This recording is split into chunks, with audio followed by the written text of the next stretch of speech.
Hello and welcome to PubShorts episode 105 titled Paranoid from the great Black Sabbath song. My name is Dr. KK and we have Tony who's probably finding this as the only song reference that in many episodes that he's actually identifying with.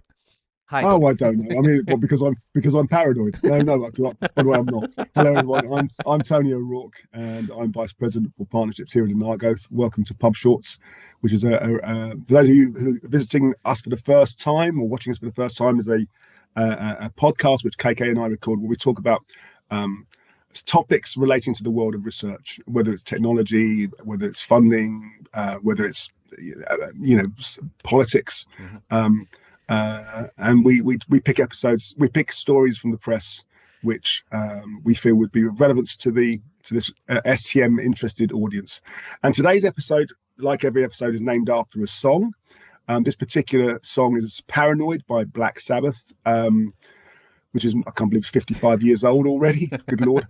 And why is it called Paranoid? Well, this episode looks at stories which around AI agents, the unease there is in the use of AI agents in healthcare and in publishing, who controls those AI agents, the new research security APIs that are being developed or have been developed, and the risks of AI enabled zero day threats. So yes, a certain amount of paranoia that's out there. Excellent, Tony. And let's start talking about the AI agents stories themselves. I have a sort of a two-headed monster here. One is the positives of AI agents in healthcare and possible negatives. So let me go to the first story that we're talking about. So this is from ZNet, and it's titled "AI agents are transforming the healthcare and life sciences industry." So it's a positive viewpoint article. So apparently, 96% or 97% of the industry leaders think that AI agents will be essential in the next 2 years, especially in healthcare.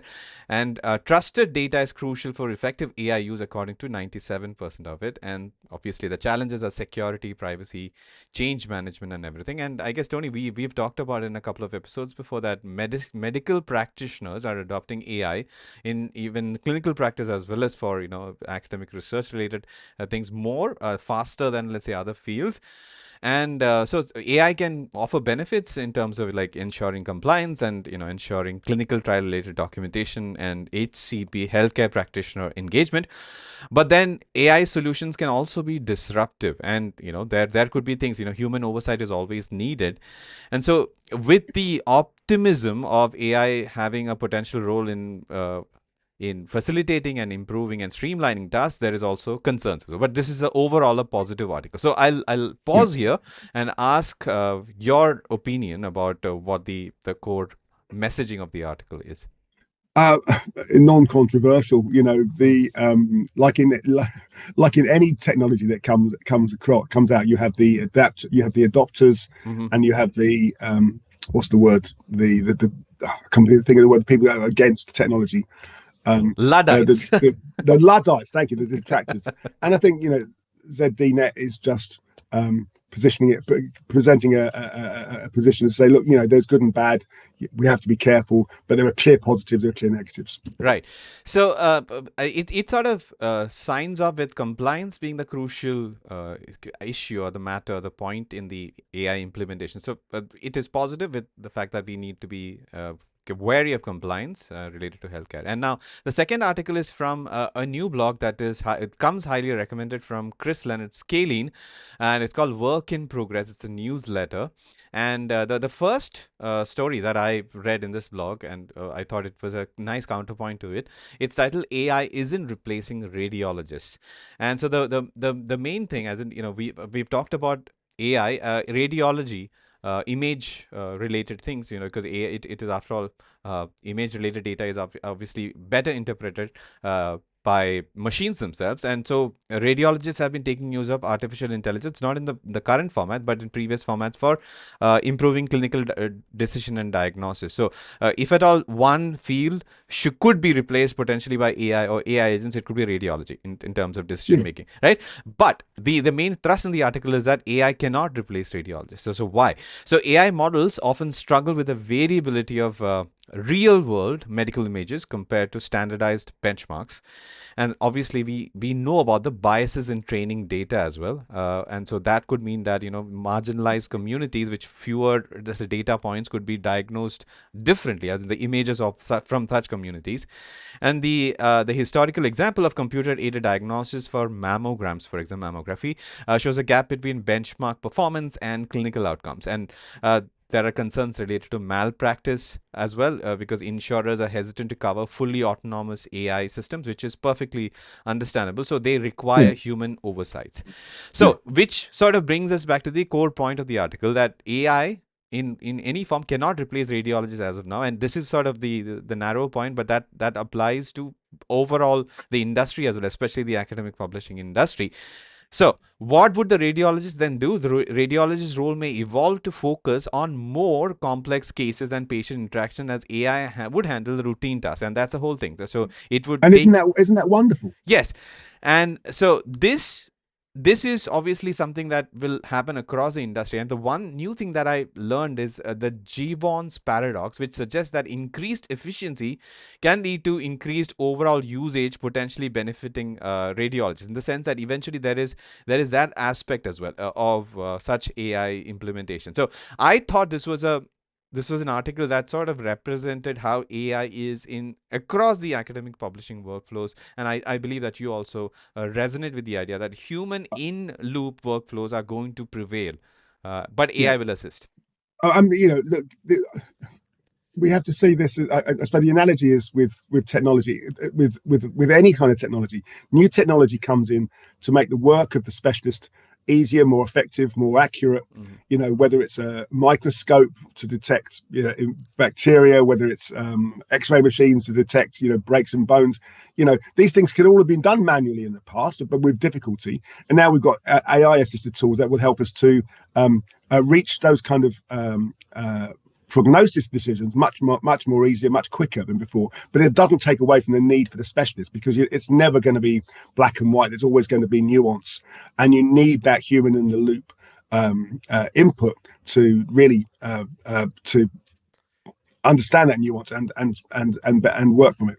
Right. So yeah, I absolutely. I think it's a great article. Yeah, and I also would like to recommend, I think, from what I've read so far, the Work in Progress newsletter is something that one could keep an eye on, especially if you're interested in STM publishing. Yeah. Yeah. And moving on to a related story, but from another Substack. It's from One Useful Thing, Ethan Mollick's page, which is often referred, quoted here.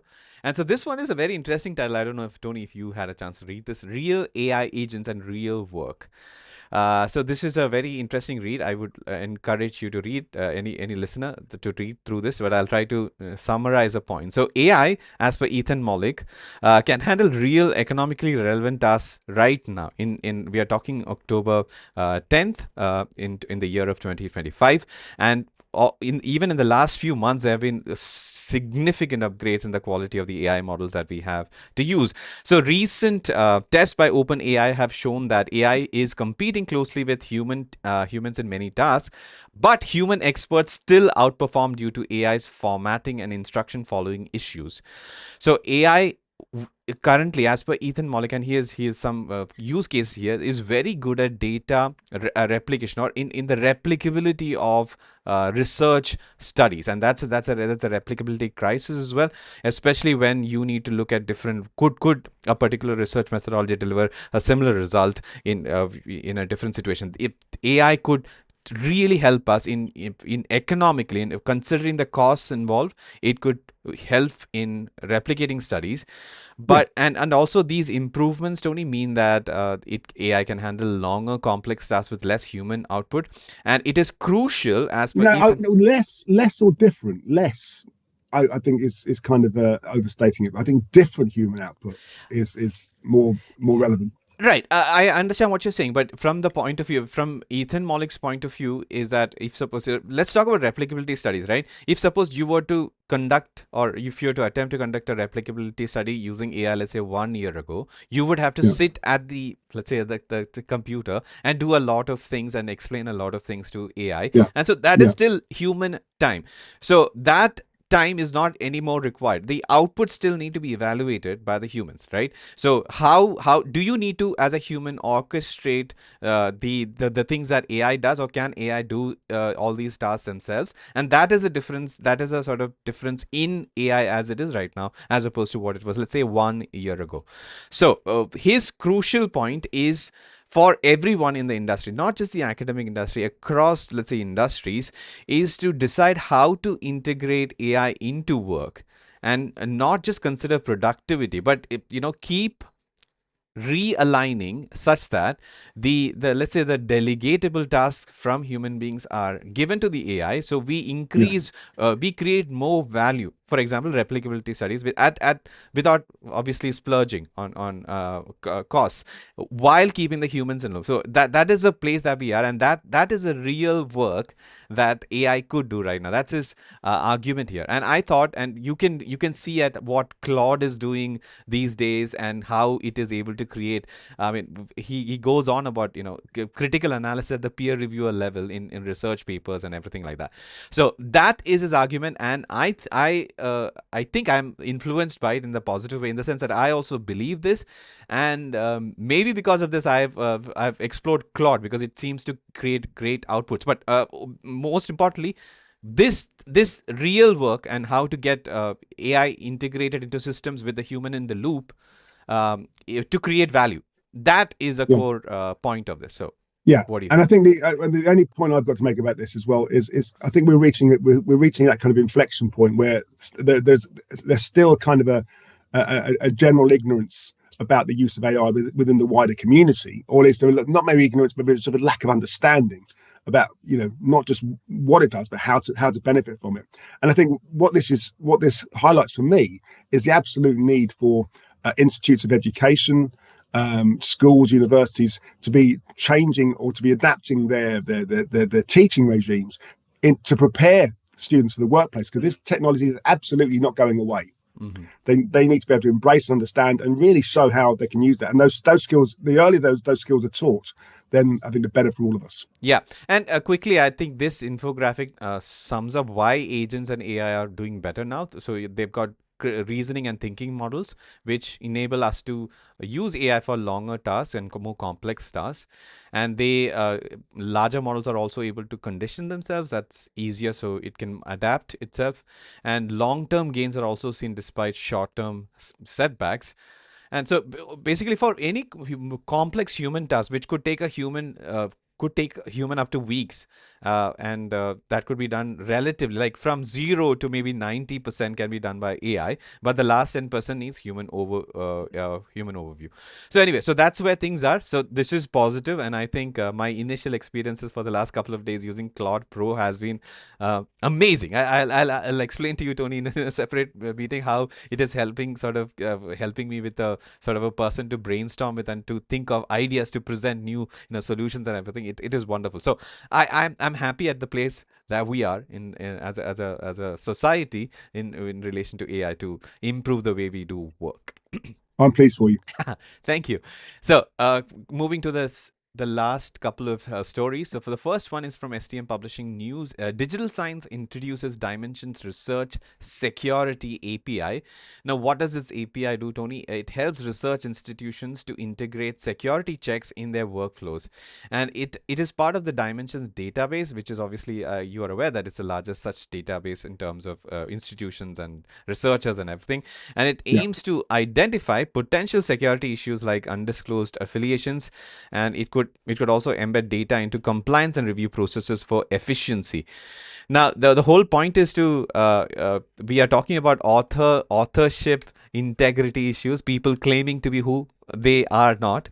So, in terms of protecting intellectual property, so Leslie McIntosh, who I met at the peer review congress, also talks about its value in safeguarding intellectual property, and it obviously improves transparency. And I'm expecting, Tony, this such integration would obviously increase or hasten or make things faster. The kind of security checks that institutions now need to do before an integrity issue which is reported by let's say a science sleuth is verified, and eventually it could lead to paper retractions 3 years later as of now. But having such let's say APIs things could be much faster, which means we would get to know of the outcomes of investigations faster, and if an article is to be retracted or But needs to be redacted, yeah, it'd so be I was faster. going to say, sorry to interrupt you, Keiko, but I was going to say this what you talk about here kind of hits on the nail on the head in terms of the process at an institution.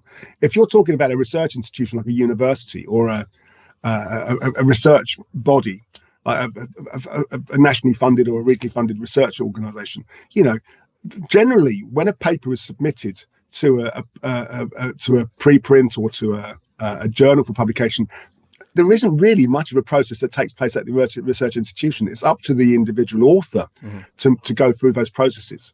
There's no mandating of, look, before in order to protect our brand, you must go through this process. Right. It'd be wonderful if it were, because it would save publishers a lot of time. It would probably save a lot of retraction time as well. But that process doesn't exist. There's no office that sort of says, okay, you can send this paper because it's ticked all these boxes. Right. If there were, it would create a very interesting new channel within a research organization. And I guess this is similar to research integrity offices in publishers as well, right? Would you agree Yeah, with that? absolutely. Yeah. I mean, is there a research integrity office that looks at the output of a piece of research? I'm not sure. They may look at the sort of the background and the structural elements behind it, but I'm not sure they look at I might be wrong, and please, readers, anyone watching this, tell me if I am wrong. I don't think they'll actually look at how the paper itself necessarily. Maybe I'm sure there are institutions that do that, but they're the minority rather than the rule. That's interesting, because I think we will talk about some related things, but maybe not integrity issues, at least in terms of the funding in a future episode. But what I think, if suppose there is no such infrastructure, and if suppose we need this, so in that case it needs to be supported by the technology, and this is obviously the great such technology is obviously going to be very useful. Yeah, for this. because one of the things we haven't spoken about, KK, is what impact does a retraction have on an institution? If you've got one author who's had 10 papers retracted, what does that mean for the brand and for the reputation of the institution? Reputation is everything in this space. Right. So what measures is a university putting into place, for example, or a research organization putting in place to ensure that retractions are never going to happen? Right. At least prevent the retractions, at least to the maximum amount possible. Well, by prevention, exactly. Before they ever do happen. Yeah, and this should enable that. At least it will improve things on that front, at least. Yeah. All right, moving on to the last main story we have. It is another story from STM Publishing. It is titled Wiley Advances Research Exchange Platform, which is REX, actually. Research Exchange is abbreviated REX, with AI-driven automation streamlining article placement and publication. So this is yet another sort of improvement. Wiley, I believe that it's a leader in terms of AI in general in the academic publishing space. So the REX platform now has AI-driven features that ease the publishing processes. Now, it helps the authors to publish faster, and it maintains peer review integrity, which is what caught my attention. The AI-powered transfer suggestions also help editors to make decisions to find better journals within their catalog, it's a very good idea from an author point of view as well. Yeah. And in that case, Tony, the reviews that might have happened are preserved because of the new AI or the new features in REX, and which is very useful. And there are automated resubmission features which simplify the process for authors. And the whole point, Wiley emphasizes the fact that humans will still be a part of the entire process, but AI is there to sort of facilitate the workflows to improve it. This I found the preserved peer reviews and obviously recommendations to be excellent from the point of view of peer reviewers as well as authors, respectively, with improved submission things. So this is, I think, I still keep on feeling that Wiley is sort of showing the industry the way how to sort of do AI responsibly, and Wiley REX is obviously a great platform for this. Oh, absolutely. I think what Wiley was talking about here is something which publishers have been thinking about for some time. Is, particularly for those larger publishers who are getting hundreds, thousands of submissions every month. There are submissions that come through that fail in peer review, not because they're bad papers. The paper has the paper is reviewed perfectly well. It's well structured. It's well constructed, etc. But when the question about is this paper in scope, or is this paper does it reflect the journal, whatever Mm, that journal means? And if that answer is no, but everything else is yes, then why not use those yeses mm, and suggest that article to another journal where it's more likely to be in scope, where it's more likely to be mm. relevant? So yeah, reusing those, preserving those peer reviews, I think is really interesting. Right. All right, moving on to first of three quick hits. The first one is a AI model update story. Anthropic launches Claude Sonnet 4.5's best AI model for coding. And so, if you we have already discussed that Anthropic's Claude has been widely regarded as the best coding assistant thing. So 4.5 is the best, and it is now able to create production ready applications, unlike its predecessors. It is available via API and Claude chatbot, and at different plans.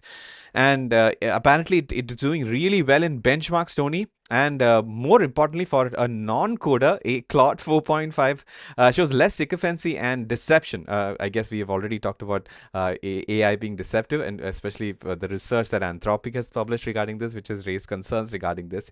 And the final thing that I'm really excited about is something called Imagine with Claude, which research preview has been released as well. So it's somewhere in this article. I'm sure that you have not explored any of this, but what are your thoughts? As in, do you have any insights as to how things are evolving, especially with cloud? The only insight I have is that I think if I was thinking about my career in software engineering, I'd be thinking about exactly what that career is going to look like, because a lot of what I'd be doing in the past is going to be handled by tools like this.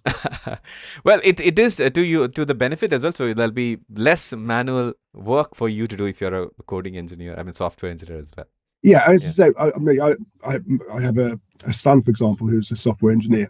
And he doesn't really do software. He doesn't actually do the coding, but what he's doing is making sure that the coding is actually delivering what the client requires. That doesn't go away. Mm. You still need that kind of development interface between the software and the user. Yeah. And the last two wickets are related to each other. We started talking in this episode about how AI agents are very useful and need to be improved, at least in the context of medicine. Now we are talking about zero-day threats in biology thanks to AI. So Microsoft says AI can create zero-day threats in biology. This. I'll show you the actual article. So researchers from Microsoft have red teaming researchers, which is mentioned here. So I think we talked about it, Tony, in a couple of episodes ago. Can bypass DNA screening systems, and these systems prevent the purchase of genetic sequences for toxins. So this could possibly lead to, obviously, like bad actors creating bad things, and eventually zero-day attacks and everything. So that is the story, and the related science article is here, and this is titled "Strengthening Nucleic Acid Biosecurity Screening Against Generative Protein Design Tools." So the advances in AI protein engineering are revolutionary, but also present biosecurity threats. And companies and governments can limit dangerous research by controlling DNA synthesis of specific proteins and pathogens. So I guess you're familiar with dual-use research, something that shot up. Yeah. So this is such research, and current screening methods struggle to detect engineered sequences created by AI. So the authors of this article collaborated with DNA synthesis companies to improve detection methods of such potential mal use of AI. And Yeah, yeah. and updated software can now flag concerning proteins even if AI alters its sequences. So this obviously this such research would improve, or rather prevent, zero-day attacks, but the chance of this such attacks happening has been recognized, and that is the most important. So you've seen the positives as well as the negatives of potential AI in clinical clinical medicine and life sciences. But the sooner these or the sooner there are tools that come out to prevent these zero day attacks from ever happening, the Yeah. better. We're seeing more and more some to systems. I mean, look at some of these cyber attacks that have been in some of the large retail organizations here in Europe. They've effectively shut down these organizations. Where there was Yeah. a zero, no, it wasn't a zero attack, but a cyber attack on one of the big car manufacturers here in the UK, and they started manufacturing again 1 month, probably more, after those initial attacks, cost them hundreds of millions. Right. Well, that brings us to the end of episode 105, Paranoid. I don't think we need to be paranoid, but talking about Zero Day, Tony, have you watched a Zero Day on Netflix? I haven't. No, is it good? It is Okay, I mean, it's a limited series. Robert De Niro is a star, and it Oh is no, I've heard of it. yeah, I've not watched it. The last thing I watched on Netflix was House of Guinness, yeah, right, right. which was great. But then again, I'm half Irish, so I kind of feel like I had to watch that. Yeah, Some great music in it. yeah. So I would recommend House of Cards if you're into that kind of a thing. The gold standard for such cyber attack related, like 0 day type of situations is Mr. Robot. That's a series that I would love. Yeah, And yeah, yeah. yeah, I've seen that. yeah, and so this is a recommendation. But anyway, so people are not here, Tony, to listen to our recommendations on what to watch. That's what I believe. But they might still be. I'm sure there are some who are. They're just waiting to hear. But I'm sure people will want to know where they can find all the other, academic publishing in AI and technology related things that we have talked about in the previous 104 episodes. So where can they find it, Yeah. Tony? So yes, if you want to see all previous 104 episodes, we started this over a year ago. You can find those all on our Inago PubShorts playlist. Yep. I suppose is the best way of describing it. Yes. You just need to search Inago PubShorts on YouTube, and you will see the complete list there. And I would encourage you to press that like button, share this with colleagues that you think are going to be interested, and also to send us your ideas, comments on what you thought of this podcast, and also what you'd like us to talk about for future episodes. We really love to hear from you. Yep. Thank you very much. And with that, we come to the end of the episode. So, Tony, until the next episode, I'm signing off on behalf of you and the team. We will see everyone in the next episode. Bye-bye. Bye.